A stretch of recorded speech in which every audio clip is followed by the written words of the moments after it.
আসসালামু আলাইকুম, সবাইকে স্বাগত জানিয়ে আরেকটি পর্ব শুরু করছি। আর এই পর্বে আমরা দৈনন্দিন জীবনে ব্যবহৃত কিছু গুরুত্বপূর্ণ বাক্য এবং সেগুলোর ইংরেজি ট্রান্সলেশন দেখব। চলো শুরু করি। আমরা এখানে প্রথম যে বাক্য দেখছি সেটি হচ্ছে, আমি কি এটা রাখতে পারি? পারা এর ইংরেজি হচ্ছে ক্যান। সো ক্যান আই, আমি কি পারি? ক্যান আই কিপ ইট, আমি কি এটা রাখতে পারি? তাহলে ক্যান আই কিপ ইট, আমি কি এটা রাখতে পারি? আমি এটা রাখতে পারি, আই ক্যান কিপ ইট। আর ক্যান আই কিপ ইট মানে হচ্ছে আমি কি এটা রাখতে পারি, এটা কি রাখা সম্ভব, ঠিক আছে, এটা কি আমি রাখতে পারি। আচ্ছা, পরের যে বাক্য সেখানে বলা হচ্ছে তুমি এটা কি করবে। তাহলে হোয়াট মানে কি, হোয়াট ডু ইউ ডু, তুমি কি করো বা কি করবে, উইথ ইট মানে হচ্ছে এটা দ্বারা। What do you do with it, what do you do with it, what do you do with it, তুমি এটা দ্বারা কি করবে বা তুমি এটা কি করবে। এটা আমার দরকার, দরকারের ইংরেজি হচ্ছে need. So I need it, I need it, এটা আমার দরকার, আই নিড ইট। এটা আমার খুবই পছন্দ হয়েছে, I liked it very much. Like মানে পছন্দ করা, সো আই লাইকড আমি পছন্দ করেছি, ইট আই লাইকড ইট আমি এটা পছন্দ করেছি, ভেরি মাচ অনেক, very, I liked it very much আমি এটা অনেক পছন্দ করেছি বা এটা আমার খুবই পছন্দ হয়েছে, এটা আমার খুবই পছন্দ হয়েছে। পরের যে বাক্য সেখানে আমরা দেখতে পাচ্ছি আমি এটা আমার মেয়েকে দিব। তাহলে আমি দিব, আই উইল গিভ, ঠিক আছে, আমি দিব, so I will give it, এটা আমি দিব, টু মাই ডটার আমার মেয়েকে। তাহলে আই উইল গিভ ইট, এটা আমি দিব, টু মাই ডটার আমার মেয়েকে। সো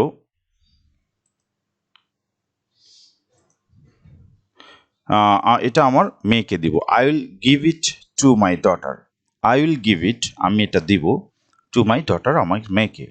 তাহলে আমি এটা আমার মেয়েকে দিব, I will give it to my daughter, এটা আমার মেয়েকে দিব।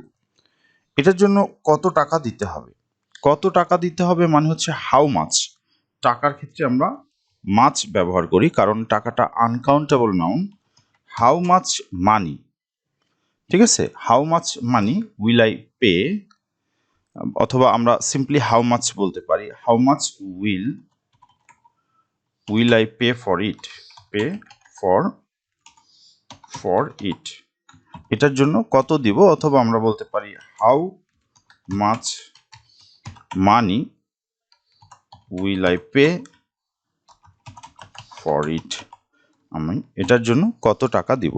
তাহলে how much will I pay for it, এটাই বেটার, এটা ছোট আছে, আমরা এটাই বলতে পারি, how much will I pay for it, এটার জন্য কত দিব, অথবা how much money will I pay for it, আমি এটার জন্য কত টাকা দিব। তাহলে এভাবে আমরা আমাদের ট্রান্সলেশনগুলো করব বা করতে পারি। এটা আপনাকে ফ্রিতে দিলাম, তাহলে দিলাম মানে হচ্ছে পাস্ট ফর্ম, ঠিক আছে, দিলাম। তাহলে আমরা বলবো আই গিভ থেকে গ্যাভ, আমি এটা দিয়েছি, it to you for free, to you for free, আমি তোমাকে এটা ফ্রিতে দিলাম, আমি দিলাম, I gave it to you for free, আমি এটা ফ্রিতে দিলাম। সো স্পষ্ট করে কথা বলো, স্পষ্ট করে কথা বলো।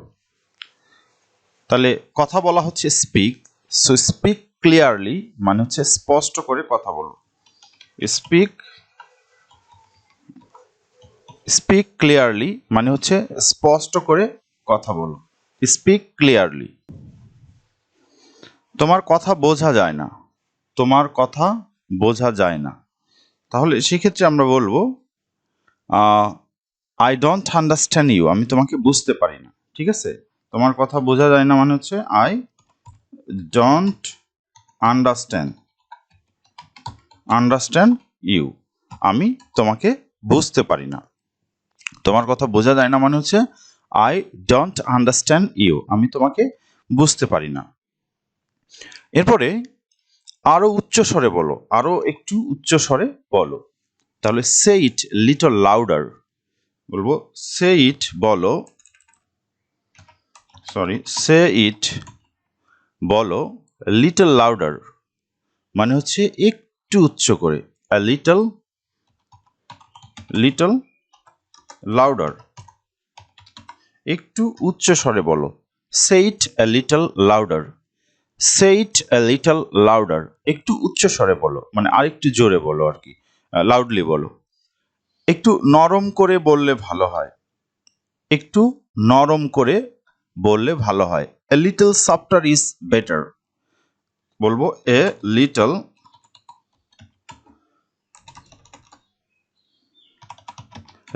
louder, softer, মানে আরেকটু নরম, is better, is better মানে বেশি ভালো, is better, a little softer is better, একটু নরম করে বললে ভালো হয়। a little softer is better, a little soft থেকে softer মানে আরেকটু নরম, ঠিক আছে। a little softer is better, তাহলে আরেকটু নরম করে বললে ভালো হয়। এখন আমরা যদি বলি তাকে বলো, তাহলে আমরা বলার ইংরেজি জানি টেল, সো টেল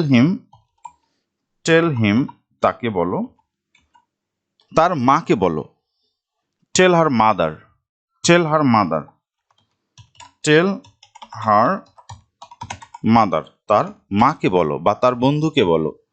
টেল হার ফ্রেন্ড, টেল হার ফ্রেন্ড, তার বন্ধুকে বলো। তার বন্ধুদেরকে বলো, টেল হার ফ্রেন্ডস, প্লুরাল ফর্ম ব্যবহার হবে তখন, টেল হার ফ্রেন্ডস।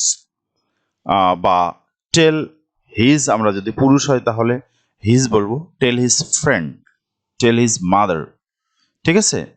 আমাকে বিরক্ত করো না, ঠিক আছে, আমাকে বিরক্ত করো না। বিরক্ত করার ইংরেজি হচ্ছে বোদার, তাহলে আমরা বলবো ডোন্ট বোদার মি, আমাকে বিরক্ত করো না। ডোন্ট বোদার মি, আমাকে বিরক্ত করো না। ডোন্ট বোদার মি, আমাকে বিরক্ত করো না। তারপরে আমরা বলছি আমি সময় দিতে পারবো না, ঠিক আছে, আমাকে বিরক্ত করো না, আমি সময় দিতে পারবো না। I can give you time বা আই কান্ট গিভ টাইম, ঠিক আছে। আই কান্ট অথবা আমরা ক্যান নট বলতে পারি, ক্যান নট গিভ টাইম, অথবা ইউও বলতে পারি যে আমি তোমাকে সময় দিতে পারবো না, সেটাও বলতে পারি। তাহলে বলবো আই ক্যান নট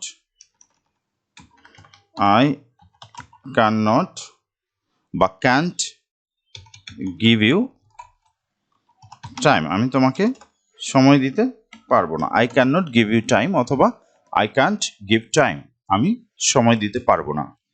দয়া করে একটু সময় দিবেন, দয়া করে একটু সময় দিবেন। প্লিজ মানে হচ্ছে দয়া করে, so please give me some time, give me some time, দয়া করে আমাকে কিছু সময় দিবেন। Please give me some time, দয়া করে আমাকে কিছু সময় দিবেন। বা আমরা এভাবে বলতে পারি একটু সময় দিলে ভালো হয়, it is better to give some time, তাহলে আমরা বলবো it is better to give some time, it is better to give it some time, sorry আমরা এখানে গিভ ইট বলতে পারি, give it, it is better to give it some time, এটাকে কিছু সময় দিলে ভালো হয়। বা it is better to give some time, কিছু সময় দিলে ভালো হয়, সেটাও আমরা বলতে পারি। ইট ইজ এর পরিবর্তে আমরা ইটস বলতে পারি, চাইলে আমরা এরকম বলতে পারি ইটস, তাহলে it's better to give it some time অথবা it's better to give some time.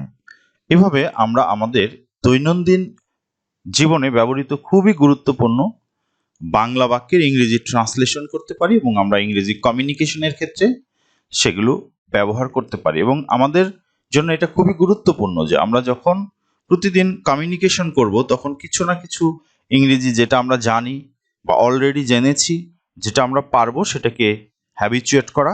তা না হলে আসলে ইংরেজিটা একবারে আসবে না। ইংরেজি মেমোরাইজ করে বলার কোনো বিষয় নয়, এটা একটা ল্যাঙ্গুয়েজ, এটাকে ন্যাচারালি থ্রো করতে হয়। সেক্ষেত্রে আমাদের একটু একটু করে প্র্যাকটিস করে ধীরে ধীরে আমাদের প্রোগ্রেসটা বাড়াতে হবে। সো এই পর্যন্তই। তোমরা যারা দেখছো তাদেরকে ধন্যবাদ। যারা এখন নতুন তারা অনুগ্রহ করে সাবস্ক্রাইব করবে, আর যারা অলরেডি সাবস্ক্রাইব করেছো তাদেরকে ধন্যবাদ।